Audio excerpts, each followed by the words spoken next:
questioned by the professional study that we had. The number that was shown up there, the 115 or the 120, came from an analysis of how many trips there were today and how many trips there were going to be up through the next 5 years, and assumptions were made on how much growth occurred. It's a traditional part of a professional traffic study. We've gone back and looked at those assumptions, despite these big chunks that appear here and there are not inconsistent with the data that we have available today.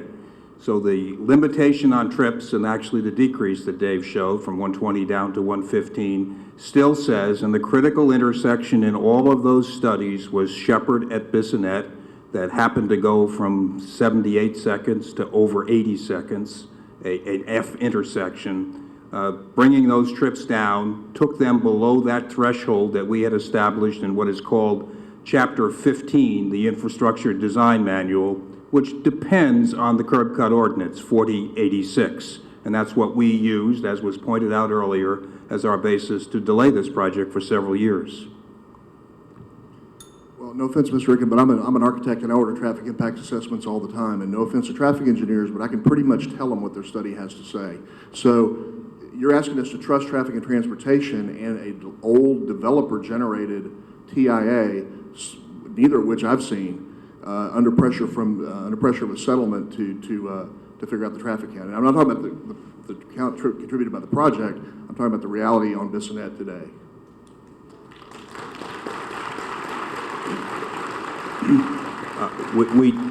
Yes, we do take for every project in the city a professional traffic study, but that study is audited by the city engineers, and the city traffic engineers reviewed all the assumptions and the methodology in it. You can critique the quality of that, but we thought it met professional standards. Is that available somewhere? Can we see the results? Sure. Okay. We can get you a copy of that. Okay, thank you. Mayor Parker, I have a question for you. My name is Phil John. I live about a block away.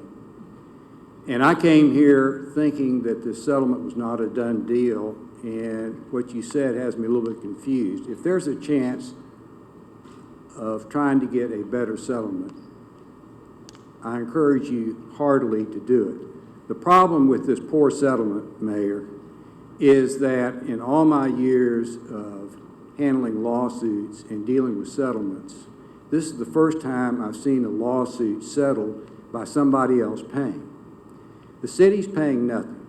You're not paying Fulbright and Jaworski to defend the city. The city's giving no money. The settlement is being funded by the people here, by the loss of home value, and I don't know if you thought about the impact that's going to have on tax revenues to the city. But the immediate settlement is by these people. And we've had no role in trying to negotiate the settlement. And I would ask you a question. Have you calculated what the cost is for this settlement? Sir, I'm very well aware of the impact on the property values of the houses around this site. Have you asked somebody what this is going to cost the city in property tax revenues? I have a good idea, but no, I have not exactly calculated that. Then my last question is, would you allow people who represent the community to participate in further settlement negotiations? No, sir. And I'll explain why. We had kept you designated representatives, Mr. Amandes and Mr. Reeder, and your district council member. They were kept apprised at each step. When we came close to finalizing settlement negotiations, they were again apprised of where we were going. You have been part of the process all along. But no, I cannot legally delegate my authority to citizens to act on behalf of the city. Well, I beg to differ, and I'll let Chris and Jim, but I think their involvement was much more circumspect than you've allowed. But let me ask you this. My last question is this. Can we see a copy of whatever settlement agreement? Of course you can. When can we get that? Just give your name, your email address. Don't you have it with you? I'm sorry? Don't you have it with you? I have one copy of the settlement Or agreement. I tell you what, why don't you give a copy to Jim and he'll copy it and give it back to you. I'll tell you what, it's the only one I've got. Okay, but we'd be glad to take You know, you want to impugn my integrity, go right ahead. We will get a copy to anyone who wants a copy. We're doing our best. We are here tonight to discuss what we need to do going forward to make sure you all understood what the settlement negotiation that was. And again, as I have said multiple times tonight, if there is an answer that we have not found, I would love to hear it. Anyone who wishes a copy of their own for the settlement agreement may contact the mayor's office through the city website or leave your contact information with Citizens Assistance and we will have it delivered to you. Now, back here. I appreciate Mr. Feldman's comments, and Mayor Parker, I've always been a great admirer of yours. I'm a scientist, a professor at Baylor College of Medicine, and I have heard you talk about a silver bullet tonight, and I'd like to be another person to speak about data. I think that's what we've heard from our neighbors and our friends here tonight. I'd like to talk to you about data. I heard Mr. Feldman say that surveys in other cities showed that these shuttle buses worked really well in cutting down traffic. I want to tell you that I'm in a department of 20 colleagues, 20 doctors, and 15 of them live in high-rises in the area, the Montage, those things, and they have shuttle buses. Not one of my colleagues uses the shuttle bus because, wait a minute, because they are like all of us. We drop our children at daycare on the way to school. We come by the dry cleaners on our way home. These are normal human behavioral patterns. I'm also a psychologist, I'm sure you can tell that. But I am talking about data of human behavior. We've heard about traffic assessments that were done 3 years ago before all of the increased things were done. I want to talk to you about data today of March the 12th, 2012, and no one at the medical center rides a bike to school or to work, and no one takes a shuttle bus because we're human beings. We drop our kids off, we pick our kids up, we drop by the grocery store. So these are absurd and insane ideas, and I'd like to hear that's the silver bullet that I'd like to hear you guys speak to, is data.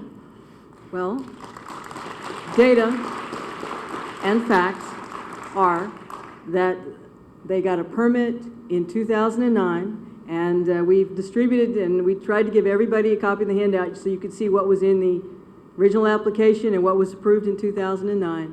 And we tried to improve on what was in 2009.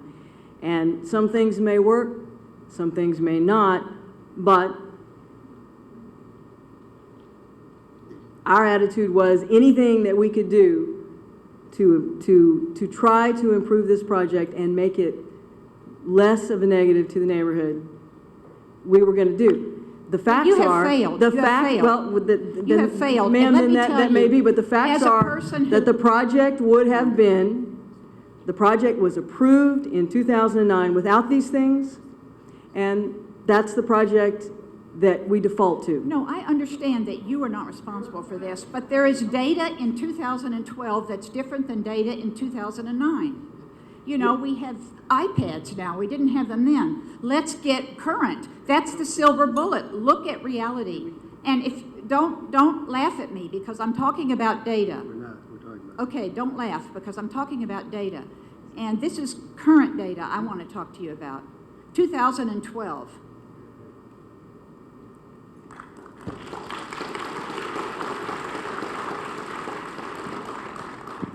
Under the law, we cannot go back in time and apply to this project an analysis that takes place years after the application. That's Texas law. There's nothing I can do about that.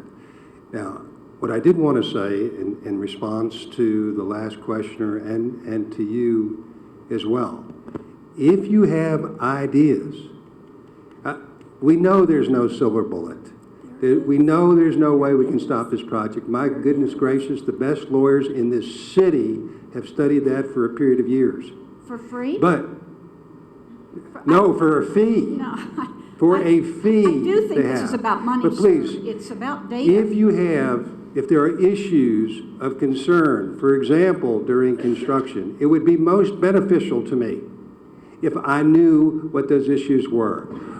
I have had ongoing discussions with the developer through the council to come up with different ideas to address what can be done during construction. For example, that there will be a separate meeting place some distance away for any workers so that they won't come and park in the neighborhood. Like And Rice yes, University and yes, they students? will be shuttled. Yes. Oh, They will be shuttled Those to the. people will. But what I'm saying to you, ma'am, is that we have an opportunity to work with the developer on this. I know it's difficult. Nothing I say is going to make a difference. But if you have some ideas, if anybody here has some I think we heard ideas, ideas from this mother here who said with current Ma'am? construction, she can't get her children to school. What more data do you want? well, but nothing's been done so far. What I'm asking you is that if you have some ideas, we'll take your ideas I and have try and fold it data. in. I have data. That's all I can bring. I just I want to have an remind idea. everybody. I'm going to ask Ms. Tubia. I know, I'm just going to bring Mr. Reader, I a have an reminder idea. that we are trying to be constructive, and I know that everybody recognizes that, but I didn't want it to devolve into something where we were getting angry with each other. I'm not, well, I am angry, but I actually think we have an idea. And one hates to put a silver bullet, but Mr. Adler, hi, I'm Nicola Tubia. I think you and I have met each other on a different matter. The idea would take the work of all the constituents in this room, the city, Mr. Adler's clients, and us, the residents of this wonderful neighborhood. When we lived in D.C., a problem occurred in our neighborhood in D.C., where developers were going to put up a project within the zoning laws of D.C., so zoning's off the issue here, but that the residents of Cleveland Park, the neighborhood in which we lived, were vehemently opposed to. The neighborhoods formed a nonprofit and bought out the developers. I know there had been some overtures to the developers initially about buying the land. If the city were to, and I don't want to get too technical here, but to have an ordinance, adopt a resolution that talked about the burden that this might place on the city, we could form a nonprofit where the charitable purpose of the nonprofit would be to lessen that burden. We, the citizens in this room, could make charitable contributions to that nonprofit, which could then buy the property from the developers.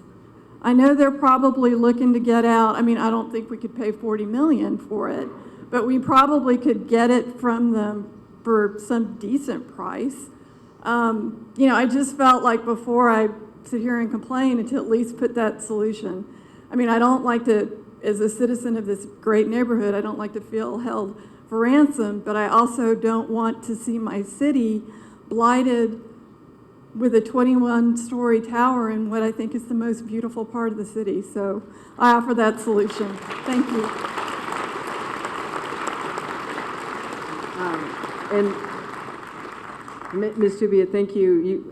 You put in yeoman's work for the Houston Housing Authority. You're one of my board volunteers and appointees, and I appreciate the work you do over there. Someone from the neighborhood may wish to speak, but I know very early on there were overtures made to the Buckhead Development Group. I don't want to characterize why I think they chose not to do it. I think they got dug in and got stubborn, but this issue was also brought up by the city. If it were possible to buy them out, what would be the price? Well, and I think Mr. Reader can attest that he and I had a discussion early on as to whether or not there had been any effort on the part of the neighborhood to do that. And, you know, I suspect that there's always a prize for everything. If this community could come together through a nonprofit or otherwise and begin discussions with the developer, I don't see how that could hurt.